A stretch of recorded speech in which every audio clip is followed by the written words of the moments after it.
There was some encouraging news connected to the University of Memphis that broke after we left here yesterday. Jayden Quaintance, five-star forward who was signed to play for John Calipari at Kentucky before John Calipari left Kentucky for Arkansas. He is now nearing a decision and reportedly down to Memphis and Louisville. Now, obviously... Guess that Tyson Foods money wasn't enough. Or something.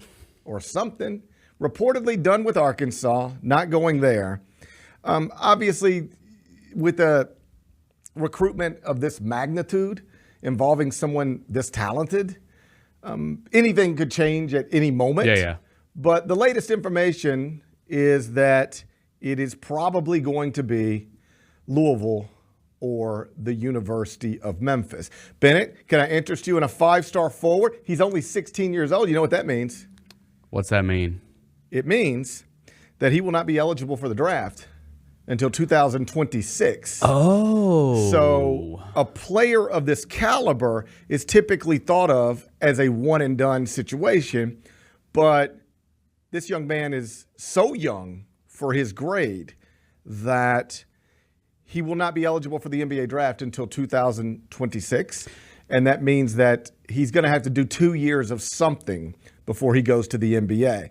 It could be 1 year at Memphis, 1 year somewhere else, 2 years at Memphis, 2 years somewhere else, 1 year at Memphis, go to the G League Ignite, go to Overtime Elite.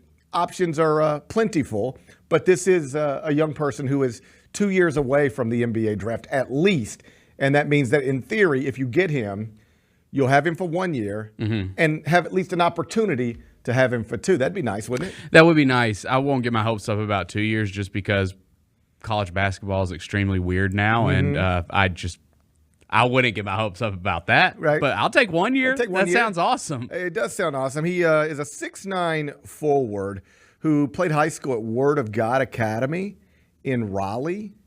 If that sounds familiar, it probably should. That's where John Wall also went to high school before going to Kentucky to play for John Calipari. His father, Jason Munz, talked to his father yesterday, and among the interesting things that you just wouldn't know until you started talking to the father grew up in Florida. Guess who was a pretty famous athlete in the state of Florida when the father was younger? Penny Hardaway for the Orlando Magic. So the dad on some level grew up a fan of Penny Hardaway, or at least has found himself to be a fan of Penny Hardaway based on he lived in the state of Florida, and Penny Hardaway was a pretty famous athlete, significant athlete in the state of Florida. And I can't tell you how often that, like I've seen that type of thing in person with Penny at grassroots events. Like the kids at this point, everybody knows Penny Hardaway, right? Yep. But you would always see the parents get more like excited about Penny because they're the, he was famous when they were that age. That's right. Yep. That's right. So, the players are of an age where when LeBron James or Kevin Durant or Jason Tatum walks in, that resonates in a way. But with the parents, they get more excited to see Penny Hardaway than they do Jason Tatum. The parents might get excited about LeBron now at this point. Well, he's up there. He connects different generations, for sure. So that's at least one advantage that Memphis theoretically has. The dad didn't grow up idolizing Pat Kelsey, so perhaps that's an advantage that could come into play. Ultimately, though, this will probably be a money deal. And I say that like not to make it out to be anything other than what it is. Like most recruitments in college athletics these days, for a prospect of this caliber, it's largely going to come down to money. Yeah. And the dad did get quoted by Jason Munz as saying that will not be the determining factor. But like he also didn't say it doesn't matter. Yeah. If you don't do it, somebody else is. That's right. Yeah.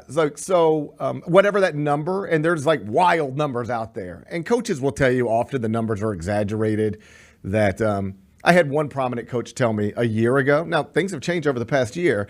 People are asking for more money. My understanding is people are getting more money. There's more money available for prospects because now, basically everybody understands, like it or not, this is the way the world works. Right. I had one coach a year ago tell me, whatever number you hear about a prospect, cut it in half and then cut it in half again. That's what he said. Okay. But that was a year ago, and again, a lot of things have changed. But ultimately, I'll put it this way. you might not have to outbid Louisville, or if Kentucky gets back involved, Kentucky, to get Jayden Quaintance, but like you can't get blown out of the water with an offer. Like if one of those schools is quite literally offering a 2-year, $2 million package in NIL, you can't come back and say, well, how about 1 year at $300,000? Like that, I don't care how much your dad likes Penny Hardaway. Right. This is like a business deal. Like this is a job. Think of it as any other job. Like most people right now, if they are entering the workforce, they have things that they prioritize over others. Where is this job at? Where am I going to be able to live?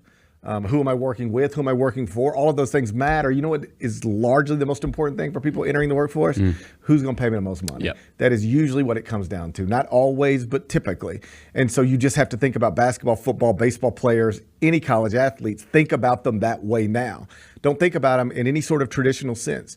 Think about them as young people entering the workforce. That's what they're doing. And you might not have to outbid everybody, but you're going to have to be comparable because very few people are going to leave significant amounts of money on the table just because, they like your facilities or your playing style or anything like that. So as always, we'll see where it goes. The Gary Parrish Show, live weekdays at 10 a.m.